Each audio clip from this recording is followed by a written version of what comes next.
உண்டான செல்வம் எல்லாம் அன்றாடம் வரும் போகும். ஊராரின் வாழ்த்துக்கள் தான் நிலைத்திருக்கும் பொருளாகும். உன்னால முடிந்தவரை பிறருக்காக உழைத்திடு.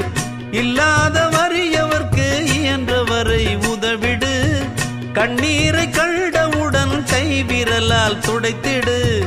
உன் பேரை சரித்திரத்தில் மனிதன் என்று பொறித்திடு. இன்னொருவன் வாழ ஒரு ஏணியைப் போல் மாறு. உள்ளம் உள்ள உன்னை இங்கு வெல்லுறவன் யாரு? மண்ணில் வாழும் மக்கள் நெஞ்சில் நிற்கும் உந்தன் பேரு. இந்த வீடு நமக்கு, இந்த வீடு நமக்கு சொந்தமில்லே. பாடுடா சின்ன தம்பி, அதனால நமக்கு துன்பமில்லே. ஆடுடா சின்ன தம்பி.